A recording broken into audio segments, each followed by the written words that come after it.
কেমন আছে শরীফ ওসমান হাদি? এই প্রশ্ন যেন দেশের কোটি কোটি মানুষের প্রতিক্ষণই অন্তত সোশ্যাল মিডিয়া চেক করে বা কোনো একটা গণমাধ্যম থেকে একটু খোঁজ নেয়ার চেষ্টা করছেন। শরীফ ওসমান হাদি কি আগের চেয়ে একটু ভালো আছে নাকি খারাপ আছে? কিন্তু আসলে ক্রমাগতভাবে আমরা সুখবর তো পাচ্ছি না, বরং একটু আশঙ্কার খবরই শুনছি। বাংলাদেশে এভারকেয়ার হাসপাতালে যে অবস্থায় ছিল, এভারকেয়ার হাসপাতাল থেকে সিঙ্গাপুর জেনারেল হাসপাতালে নিয়ে যাওয়ার পরে আমরা যতগুলো তথ্য ডাক্তারদের পক্ষ থেকে আসলে পেয়েছি, আমরা আসলে এখন পর্যন্ত কোনো সুখকর খবর আমরা শুনিনি। সবশেষ আপনারা জানেন যে গতকাল এবং আজকে থেকে বলা যায় যে সোশ্যাল মিডিয়াতে একটি নতুন কথা শোনা যাচ্ছে যে তার উন্নত চিকিৎসা দেওয়ার মতো সক্ষমতা এখন সিঙ্গাপুর জেনারেল হাসপাতালে নেই, বরং তাকে যুক্তরাজ্যের আরও দুটি হাসপাতালের নাম বলা হচ্ছে, যেখানে নিয়ে গেলে একটি অস্ত্রোপচারের মাধ্যমে হয়তো তাকে শেষ চেষ্টা হিসেবে সুস্থ জীবনে ফেরানো যেত, এমনটা অনেকে ধারণা করছেন। এবং এরই প্রেক্ষিতে কিন্তু একটি দলের চেয়ারম্যান, এবি পার্টির চেয়ারম্যান মুজিবুর রহমান মঞ্জু, তিনি বলেছেন 4 জন উপদেষ্টার সঙ্গে কথা হয়েছে। তারপরে তিনি বলেছেন আমার দেশ সম্পাদক মাহমুদুর রহমান সহ, এবং তারা কিন্তু যুক্তরাজ্যে থাকা চিকিৎসকদের সঙ্গেও কিন্তু তারা যোগাযোগ করেছেন যে তাকে কোনোভাবে সিঙ্গাপুর থেকে যুক্তরাজ্যে নেওয়া যায় কি না। কিন্তু সেখানেও যেটি হতাশার খবর এসেছে আমাদের কাছে, যে যুক্তরাজ্যের যেই হাসপাতালগুলোতে যোগাযোগ করা হয়েছে বা এখানে নিউরো সার্জন বা নিউরো মেডিসিনের যে চিকিৎসক যারা আছেন, তারা বলেছেন যে তাকে নেবার মতো অবস্থাতে তিনি আসলে নেই।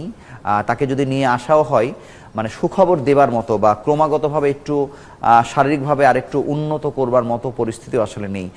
কিন্তু যেটি আসলে পরিবারের এক ধরনের ইমোশনাল অ্যাটাচমেন্টও ছিল, যে তারাই আসলে বারবার এক ধরনের ঠিক জোর জবরদস্তি না, তাদের একটা আগ্রহের শেষ জায়গা ছিল যে তাকে যদি যুক্তরাজ্যে নেওয়া যেত। যদিও প্রথম থেকে জড়িত থাকা একজন চিকিৎসক আমাদেরকে জানিয়েছেন যে আসলে তার যে একটি অস্ত্রোপচার প্রয়োজন, সেই অস্ত্রোপচার আদৌ প্রয়োজন কিনা সেটি নিয়েও কিন্তু চিকিৎসকরা একেবারে যুক্তরাজ্যের চিকিৎসকরা যে আসলে রিকমেন্ড করেছেন, বা সিঙ্গাপুরের যারা চিকিৎসক আছেন তারাও যে বলেছেন একটি সার্জারির আসলে প্রয়োজন, সেটিও কিন্তু সেই রকমভাবে তারা খোলামেলাভাবে বা সুস্পষ্টভাবে বলে না। তবে পরিবার কারো কাছে শুনে হোক বা যে কোনোভাবে হোক, তাদের একটা আগ্রহ ছিল, এবং তাদের ওই আগ্রহের জায়গা থেকে কিন্তু যুক্তরাজ্যে আসলে যোগাযোগ করা হয়েছে। কিন্তু বাংলাদেশে যেমন আমরা বারবার শুনছিলাম যে অক্সিজেন স্বল্পতা, ব্রেনে অক্সিজেন স্বল্পতার যে ব্যাপারটি, তারপরে হরমোনের ভারসাম্য, শারীরিকভাবে ভারসাম্যতা যেটি আছে, এবং একই সঙ্গে রক্তচাপের ওঠানামা, সেই একই অবস্থাগুলো কিন্তু আগের মতোই আছে। কিন্তু সার্জারির বিষয়টিরও সবথেকে বড় ব্যাপার হচ্ছে যে তাকে নিয়ে যাওয়ার আগ্রহ থাকলে সরকারের পক্ষ থেকেও তাকে নেয়ার মতো অবস্থায় নেই। খুবই হতাশাজনক খবর হচ্ছে যে কোনো চিকিৎসক তার বাংলাদেশ এবং সিঙ্গাপুরে যে সিটি স্ক্যান করা হয়েছে সেটি দেখে তারা বলেছেন এটি খুব এত বিস্তৃত ইনজুরি, যেটিকে আসলে কন্ট্রোলে নেয়ার মতো পরিস্থিতি নাই। এখন শুধুমাত্র একটি কনজারভেটিভ ট্রিটমেন্ট, হচ্ছে যে ধীরে চলো নীতি, যে মোটামুটি 48 ঘন্টা বা 72 ঘন্টা পর্যন্ত দেখা, যে আসলে যে ট্রিটমেন্টটা বাংলাদেশে হচ্ছে অনেকটা একই রকম ট্রিটমেন্ট, যেটি পর্যবেক্ষণ করা যে আসলে আরেকটু ভালো জায়গাতে নিয়ে যাওয়া যায় কিনা, সেরকম একটি চিন্তা চলছে।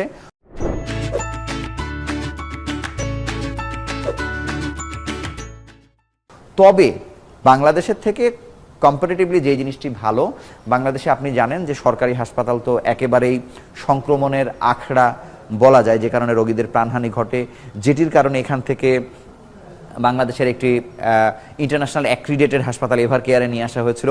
এভার কেয়ারও আসলে এক ধরনের বলা যায় যে এখানেও যাতে সংক্রমণ ছড়িয়ে না পড়ে, সে কারণে তারা আসলে বাংলাদেশ থেকে অনেকটা ঝুঁকি নিয়েই বলা যায় আসলে শরীফ ওসমান হাদিকে পাঠানো হয়েছে সিঙ্গাপুরে। কিন্তু এখন পর্যন্ত আমাদের কাছে যে খবর আছে, যুক্তরাজ্যের নিউরো চিকিৎসক যারা আছে, স্নায়ুরোগ বিশেষজ্ঞ যারা আছেন, তারা বারবার বলেছেন এটি এতটাই খারাপ পর্যায়ে গিয়েছে যে কোনো সময় একটি খারাপ খবরও যে আসতে পারে, এরকম আশঙ্কা তারা আসলে করছেন। তার বলা যায় যে আসলে চিকিৎসকরা পর্যন্ত বলেছেন যে কখনো কখনো আমরা যখন আমাদের আশা হারিয়ে ফেলি, আমাদের হাতের সমস্ত চেষ্টা যখন শেষ হয়ে যায়, তখন আসলে সৃষ্টিকর্তার দিকে তাকাতে হয় যে তিনি আসলে মিরাকলি কিছু করবেন কিনা। অনেকে আসলে তুলনা করার চেষ্টা করছেন যে পাকিস্তানের মালালা, আপনারা জানেন যে নোবেল জয়ী, তার সঙ্গে তুলনা করার চেষ্টা করছে, কিন্তু এখানে একেবারে ব্যতিক্রম হচ্ছে যে ব্রেন স্টেমে আঘাত লেগেছে। স্টেমে আঘাত লাগার কারণে যদি কোনো কারণে শরীফ ওসমান হাদি যদি আল্লাহর ইচ্ছায় তিনি ফিরেও আসেন, তিনি আসলে কতটুকু সুস্থ থাকবেন বা তিনি আসলে ডিজেবল হয়ে থাকবেন কিনা, তার স্মৃতিশক্তি ফিরে আসবে কিনা, বা তিনি সচল হবেন কিনা, তিনি যোগাযোগের সেই দক্ষতা যেটি আছে সেটি আদৌ পাবেন কিনা, সেটি নিয়ে কিন্তু এক ধরনের শঙ্কা রয়েছে। কিন্তু সবথেকে বড় খবর হলো এখন মানে এটি অতি সংকটাপন্ন শব্দের পরে যেমন আর কোনো শব্দ আসলে আমরা খুঁজে পাচ্ছি না, এরকম একটি অবস্থার মধ্যে দিয়ে শরীফ ওসমান হাদি যাচ্ছে। কিন্তু বাংলাদেশের মানুষের মধ্যে একটা হাদি জ্বর আমরা আসলে লক্ষ্য করছি। আপনি দেখবেন যে সোশ্যাল মিডিয়া খুললেই তার ক্লিপ, তার কবিতা, তার কোনো বক্তব্য, তার মৃত্যুর ঘটনা, গণমাধ্যম যেমন শরীফ ওসমান হাদিকে নিয়ে আছে, একইভাবে বাংলাদেশের মানুষও সোশ্যাল মিডিয়াতে একইভাবে কিন্তু শরীফ ওসমান হাদির বন্দনা যেমন করছে, প্রার্থনা করছে, এবং অনেকেই নানাভাবে চেষ্টা করছে যে যদি আরও উন্নত চিকিৎসা করা যেত। কিন্তু আসলে উন্নত চিকিৎসা করার পথও যদি থাকে, কিন্তু সেখান থেকে যদি গ্রিন সিগন্যাল না থাকে, কারণ আপনি জানেন যে বাংলাদেশে বেগম জিয়ার যে ঘটনাটি একটা সময় হঠাৎ করে বলা হলো যে তিনি ফিট, তাকে নিয়ে যাওয়া হবে, তারপরে একসময় বলা হলো যে পর্যবেক্ষণ করা হচ্ছে। পর্যবেক্ষণ করার কথা যখন আসলো তখনই তো যে বিমান ডিলে হওয়া নানান ঘটনা আসলে ঘটেছে। এখন কিন্তু কোনো ধরনের আলোচনাই আমরা শুনতে পাচ্ছি না যে আসলে উনি কি অবস্থায় আছেন, তাকে বাইরে নেওয়া হবে কি হবে না। এটি প্রতীয়মান যে আসলে যুক্তরাজ্য পর্যন্ত যে যাওয়া বাংলাদেশ থেকে, এটির সময়সীমাটা কিন্তু একটি দীর্ঘ সময়, এই সময় পর্যন্ত কেপেবল কিনা। কিন্তু যেহেতু বাংলাদেশ থেকে সিঙ্গাপুরের যাতায়াতের সময়টি আসলে 3.5 থেকে 4 ঘন্টা, এই কারণে কিন্তু বলা যায় যে একটি বড় ধরনের ঝুঁকির পরেও কিন্তু শরীফ ওসমান হাদিকে তারা হুড়া করে একদিনের নোটিসে সরকারের সহযোগিতায় তাকে নিয়ে যাওয়া হয়েছে। এবং সেখানে যাওয়ার পরে যুক্তরাজ্যের যে আলোচনাটি গতকালকে থেকে আসলে সোশ্যাল মিডিয়াতে ছড়িয়ে পড়েছে যে যুক্তরাজ্যে নিলে মনে হয় একটি শেষ চেষ্টা করা হতো, একটি অস্ত্রোপচার করা হতো। এখানে দুটি বিষয় আপনাদেরকে আবারও মনে করিয়ে দিই যে অস্ত্রোপচার লাগবে কি না সেটি কিন্তু মেডিকেল বোর্ড সিঙ্গাপুরের বা বাংলাদেশের কারাও কিন্তু সেভাবে নিশ্চিত করেনি। এমনকি যারা নিউরোসার্জন বা স্নায়ুরোগ বিশেষজ্ঞ যুক্তরাজ্যের যারা আছেন, যুক্তরাজ্যের গুরুত্বপূর্ণ বিশ্ববিদ্যালয়ে, তারা কিন্তু কেস সামারি তাদেরকে দফায় দফায় পাঠানো হয়েছে, সেটি দেখেও কিন্তু তারা অস্ত্রোপচারের কথা কিন্তু আসলে বলেননি। শুধুমাত্র এটি বলেছেন যে তার মানে ব্রেনের ভেতরে অবস্থা এত বেশি খারাপ বা ব্রেন স্টেমে আঘাত লাগার কারণে এটির সিভিয়ারিটি এবং এটার ব্যাপ্তি এত বেশি যে তাকে আসলে নেয়ারই কোনো পজিশনে নাই। এরপরে তো সার্জারি বা সেটির বিষয়টা একেবারে আলাদা। এবং আরও একটি বিষয় যেটি বলা হচ্ছে, একটি ভুল তথ্য সোশ্যাল মিডিয়াতে ছড়িয়ে পড়েছে যে তার সমস্ত অঙ্গ কাজ করছে কিন্তু তার ব্রেন আসলে কাজ করছে না। এটি একটি ভুল কথা। কারণ হচ্ছে যে ব্রেনকে আসলে কাজ কম করানো হচ্ছে একটি প্রক্রিয়ার মাধ্যমে, চিকিৎসা বিজ্ঞানের একটি প্রক্রিয়ার মাধ্যমে তার ব্রেনকে কম কাজ করানোর চেষ্টা করা হচ্ছে যাতে ব্রেন আরাম পায়।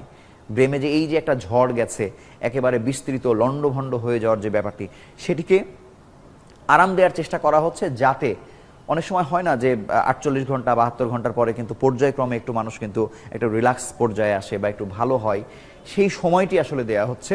সবশেষে আসলে দ্বিধাহীনভাবে বলা যায় বাংলাদেশের চিকিৎসক, একেবারে প্রথম থেকে যারা জড়িত ছিলেন, সিঙ্গাপুরের চিকিৎসক বা যুক্তরাজ্যের চিকিৎসক, তারা কেউই কিন্তু শরীফ ওসমান হাদির ব্যাপারে কোনো ধরনের কোনো আশার খবর শোনাতে পারছেন না। একটি কথা শুনতে খুব খারাপ লাগলেও যুক্তরাজ্যের চিকিৎসকদের পক্ষ থেকে বলা হয়েছে যে মানে হঠাৎ করে কোনো একটি খারাপ খবর আসলে আসলে তারা অবাক হবেন না, পরিস্থিতি এতটাই খারাপ। শুধু আপনাদেরকে মনে করিয়ে দিতে চাই যে বাংলাদেশে একটি অবাধ সুষ্ঠু নির্বাচনের জন্য যে অপেক্ষা, তফসিল ঘোষণা হয়েছে, যেটির জন্য অপেক্ষা দীর্ঘদিন থেকে ছিল, কিন্তু সেই তফসিল ঘোষণার পরের দিনেই শুক্রবারে মানে শরীফ ওসমান হাদি যেহেতু তিনি একজন প্রার্থী ঢাকা 8 আসনের, তিনি গুলিবিদ্ধ হয়ে যাবেন এটি আসলে কেউ কল্পনাও করেনি। এখন বলা যায় যে সেটি একটি অন্য প্রসঙ্গ, হয়তো একটা অবাধ সুষ্ঠু নির্বাচন হবে, কিন্তু শরীফ ওসমান হাদি যে